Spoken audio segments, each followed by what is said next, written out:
السلام علیکم ورحمۃ اللہ وبرکاتہ۔ محترم ناظرین، آئیے آج ہم لوگ درخشاں بہار بورڈ 10th کلاس کی اردو کا سوالات جو ہمارے سامنے موجود ہیں حل کریں گے۔ پہلا سوال ہے، شبنم کمالی کب پیدا ہوئے؟ کیا ہے؟ شبنم کمالی کب پیدا ہوئے؟ تو اس کا جواب آپ نے پڑھا پیچھے، شبنم کمالی کی زندگی کے متعلق جو آپ نے حل کیا تھا اس میں لکھا ہوا ہے کہ شبنم کمالی 22 جولائی 1938 کو پیدا ہوئے۔ آپ اپنے ساتھ قلم کاپی رکھیں گے اور اس کا جو جواب ہے وہ لکھیں گے۔ شبنم کمالی کب پیدا ہوئے؟ 22 جولائی 1938 کو پیدا ہوئے۔ دوسرا سوال ہے، شبنم کمالی کہاں پیدا ہوئے؟ شبنم کمالی کہاں پیدا ہوئے؟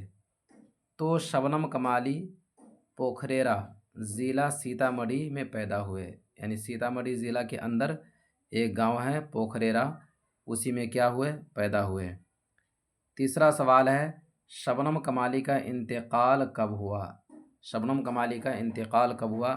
تو دیکھیے، اردو کے اندر شبنم کمالی کے انتقال کے متعلق نہیں لکھا ہوا ہے، تو ممکن ہے کہ اس کے متعلق پھر سوال بھی نہیں ہوگا، لیکن یہاں سوال کر رکھا ہے تو دوسری کتابوں میں لکھا ہوا ہے کہ شبنم کمالی کا انتقال 1 اگست 2004 میں ہوا، اور کہیں پہ لکھا ہوا ہے 2007 میں ہوا۔ چوتھا سوال ہے، کائنات کی تخلیق کس نے کی ہے؟ کائنات کی تخلیق مطلب، کائنات مطلب دنیا، تخلیق کا مطلب ہوتا ہے بنانا، دنیا کو پیدا کرنا۔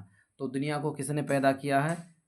تو سمپل جواب ہے کہ اللہ تبارک و تعالیٰ نے کیا کیا ہے؟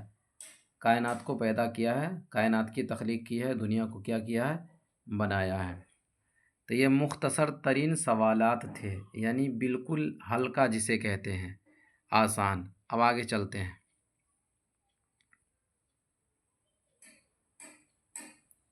آگے دیکھیے کیا لکھا ہوا ہے، انسان کی مشکلوں کو کون حل کرتا ہے؟ انسان کی مشکلوں کو کون حل کرتا ہے؟ تو اس کا جواب ہے، انسان کی مشکلوں کو اللہ تبارک و تعالی حل کرتے ہیں۔ شبنم کمالی کا اصل نام کیا ہے؟ شبنم کمالی کا اصل نام کیا ہے؟ یہ شبنم تو ان کا تخلص ہے، اور تخلص کے متعلق آپ نے پڑھا کہ تخلص اس نام کو کہتے ہیں جس نام کو شاعر اپنے آخری شعر میں لگاتا ہے۔ تو یہ تو ان کا تخلص ہے۔ اصل نام کیا ہے؟ تو ان کی زندگی کے متعلق جو ہماری ویڈیو ہے اس میں آپ دیکھیں گے، تو اس میں ہے شبنم کمالی کا اصل نام مصطفیٰ رضا ہے۔ اب دیکھیے یہ کیا ہے، مختصر سوالات، مختصر سوالات ہے جو ہم لوگ حل کریں گے۔ حمد کسے کہتے ہیں؟ 5 جملوں میں لکھیے حمد کے متعلق۔ آپ جانتے ہیں کہ حمد میں اللہ تبارک و تعالیٰ کی تعریف ہوتی ہے، اللہ تبارک و تعالیٰ کی تعریف کرنے کو حمد کہتے ہیں، اور اللہ تبارک و تعالیٰ کی تعریف ہی کے ذریعے ہمیں اللہ کی قدرت کا پتہ چلتا ہے کہ اللہ تبارک و تعالیٰ نے زمین بنائی، آسمان بنایا، چاند و سورج بنائے، اور صبح شام کے نظامات، یعنی جتنے بھی اللہ تبارک و تعالیٰ کی قدرت اور اس دنیا میں جتنی بھی چیزیں موجود ہیں، یہ تمام کے تمام اللہ تبارک و تعالیٰ نے کیا کیے ہیں؟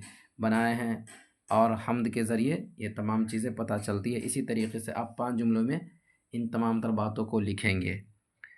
آگے ہے کہ حمد، منقبت اور قصیدے میں کیا فرق ہے؟ حمد کسے کہتے ہیں، منقبت کسے کہتے ہیں، اور قصیدہ کسے کہتے ہیں؟ تو حمد میں اللہ رب العزت کی تعریف ہوتی ہے، صرف اور صرف اللہ تبارک و تعالیٰ کی جو آپ تعریف کریں گے، ان کے اوصاف بیان کریں گے، ان کی صفتوں کو کیا کریں گے؟ بیان کریں گے، تو یہی تو حمد ہے۔ منقبت میں صرف اور صرف اولیاء اللہ، بزرگان دین، خلفائے راشدین کی کیا ہوتی ہے؟ تعریف ہوتی ہے، یعنی انہی کے اوصاف بیان کیے جاتے ہیں منقبت کے اندر، ٹھیک ہے۔ اور قصیدے میں کیا ہوتا ہے؟ کسی بھی شخص کے اوصاف حمیدہ کو بیان کیا جاتا ہے، کسی بھی شخص کے اوصاف کو، یعنی ان کی صفتوں کو بیان کیا جاتا ہے، تو یہ قصیدے کے اندر ہوتا ہے۔ تو یہی فرق ہے۔ آگے ہے، شبنم کمالی کے 3 شعری مجموعوں کے نام بتائیں۔ آپ نے ان کی زندگی میں پڑھا تھا، چلیے دیکھتے ہیں۔ ان کی زندگی میں آپ نے پڑھا تھا شبنم کمالی کی زندگی میں، تو ان کی کتابوں کا نام لکھا ہوا تھا انوار عقیدت، ریاض عقیدت، ضیاء عقیدت، فردوس عقیدت اور صحبہ عقیدت، یہ آپ نے پڑھا تھا۔ یہ دیکھیے ان کی کتابوں کا نام لکھا ہوا ہے انوار عقیدت، ریاض عقیدت، ضیاء عقیدت، فردوس عقیدت، صحبہ عقیدت۔ تو یہ 5 ان کی مشہور کتابوں کا نام ہے۔ انہی میں سے آپ کو کیا کرنا ہے، 3 کو لکھنا ہے۔ یہاں سوال میں کیا کہہ رہا ہے، دیکھیے آپ، سوال میں کہہ رہا ہے کہ شبنم کمالی کے 3 شعری مجموعوں کے نام بتائیں۔ تو انوار عقیدت، ریاض عقیدت، فردوس عقیدت ہو گیا۔ یاد تو آپ 5 کریں گے، کیونکہ اگر 5 ایگزام میں پوچھ لیا تو بتا سکیں گے یہ، لیکن یہاں پر 3 پوچھا ہے۔ آگے دیکھیے کیا ہے، حمد اور نعت میں بنیادی کیا فرق ہے؟ حمد اور نعت میں بنیادی کیا فرق ہے؟ حمد میں اللہ رب العزت کی تعریف ہوتی ہے، ان کے اوصاف بیان کیے جاتے ہیں، اور نعت میں رسول اللہ صلی اللہ علیہ وسلم کی تعریف ہوتی ہے، ان کے اوصاف بیان کیے جاتے ہیں، یہی تو فرق ہے۔ اب دیکھیے آگے کیا کہہ رہا ہے، طویل سوالات، شامل نصاب حمد کے پہلے شعر کی تشریح کیجیے۔ یعنی نصاب کے اندر جو حمد شامل ہے، جو شبنم کمالی نے لکھا ہے، حمد خدائے عز و جل، تو اس کا جو پہلا شعر ہے اس کو حل کرنے کو کہہ رہے ہیں کہ اسے حل کرے پہلا شعر۔ اسی لیے میں نے سمجھا کر پڑھایا تھا تاکہ آپ کو حل کرنے میں آسانی ہو، سہولت ہو۔ تو پہلا شعر یہ دیکھیے آپ کے سامنے ہے، کہہ رہا ہے خالق دو جہاں ہے تو ایزد ذوالجلال ہے۔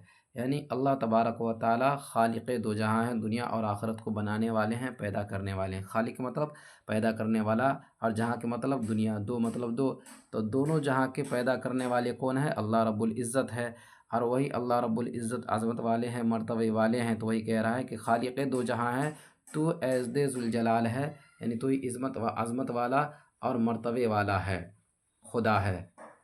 تو یکتا ہے تیری ذات پاک، عالی و بے مثال ہے، یعنی آپ کی ذات جو ہے یکتا ہے، اکیلا ہے، آپ بالکل اکیلا ہے، وحدہ لا شریک ہے، آپ کا کوئی شریک نہیں، اور عالی بلند و بالا ہے، بے مثال ہے، آپ کا کوئی مثال نہیں۔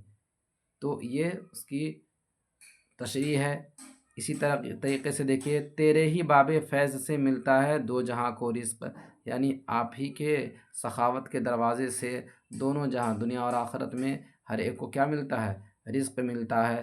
سب کی حیات و موت کا مولا تجھے خیال ہے نا، کون کب مرے گا، کب دنیا میں کون آئے گا، تو اس کی زندگی کا خیال آپ ہی کرنے والے ہیں۔ تو اسی طریقے سے آپ کیا کریں گے، اس کا خلاصہ لکھیں گے۔ تو وہی کہہ رہا ہے سوال کے اندر، اسے آپ کیا کریں گے، حل کریں گے۔ آگے دیکھیے، شبنم کمالی کی شاعرانہ خصوصیات بیان کیجیے۔ اسے آپ بیان کر دیں گے، شبنم کمالی کی زندگی، شعر و شاعری میں اپنی زندگی میں انہوں نے بہت ساری کتابیں لکھے ہیں شعر و شاعری کی، اور ان کی زندگی اسلامی تبلیغ اور وعظ و نصیحت میں گزری ہے، اور وہ بہت بڑے کیا تھے، شاعر تھے۔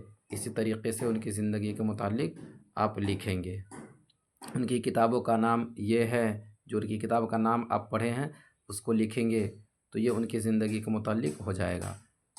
اور حمد کا خلاصہ لکھیے، حمد کا خلاصہ، حمد میں اللہ رب العزت کی تعریف کی جاتی ہے، اللہ کے اوصاف بیان کیے جاتے ہیں، ہے نا، تو یہ سب آپ کیا کریں گے، لکھیں گے۔